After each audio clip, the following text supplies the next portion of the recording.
Axillary stage is the predominant predictor of survival in breast carcinoma and the basic determinant for appropriate management decision.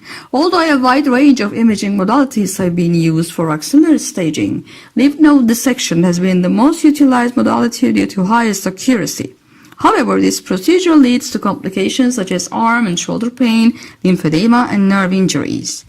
Z0011 trial proved the non-inferiority of sentinel lymph node biopsy alone compared to axillary dissection in patients with T1, T2, and 1 or 2 positive sentinel lymph nodes. We think that it's important for the breast carcinoma patients to provide an accurate regional staging, which is non-invasive at the same time. So, the first question in this study was whether PET-CT would be a sufficient alternative modality for initial axillary lymph node staging. Our consequent objective is to evaluate the role of it as a pretest to select convenient candidates for sentinel lymph node biopsy rather than axillary lymph node dissection.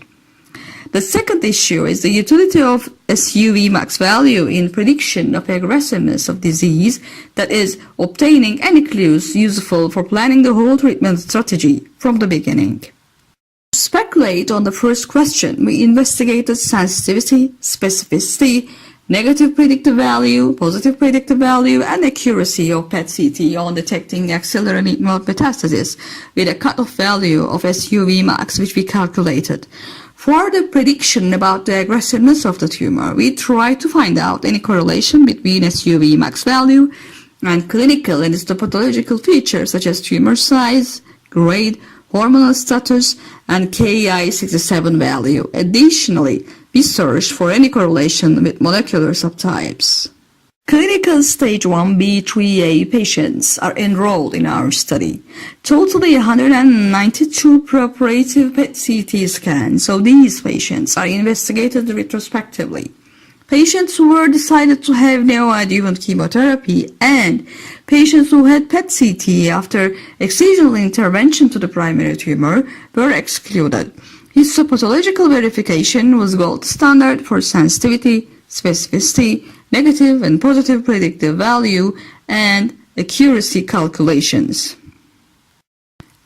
And we found sensitivity 78.8%, specificity 92.6%, positive predictive value 93.3%, negative predictive value 75%, and accuracy 83.7%, with SUV max cutoff 1.79, which we found by ROC curve.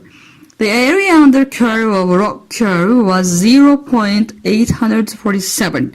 To our concern, high results we calculated with this low cutoff value is the significance of this paper.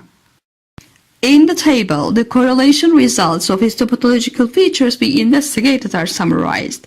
Among these variables, histopathological type of tumor, grade, ER, PR, HER2, and Ki-67 were found to be significantly correlated with SUV max value of primary tumor with a p-value of each lower than 0.001. Difference between the molecular subtypes were not statistically significant. The mean primary tumor SUV max values for molecular subtypes were also non-significant when divided according to cutoff 1.79. Satisfactory results with a low SUV cutoff encourages utilization of PET-CT for regional staging to decide sentinel lymph node biopsy versus axillary dissection preoperatively. Significant correlation between primary lesion SUV max with grade, ER, PR, and Ki-67 levels adds up prognostic predictive value and information about the aggressiveness of the disease for each patient.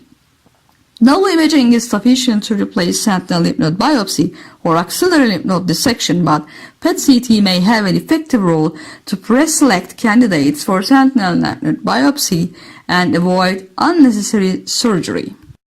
In our humble opinion, technologic development of PET-CT scanners in terms of spatial resolution will certainly increase the diagnostic value of it for lymph node staging.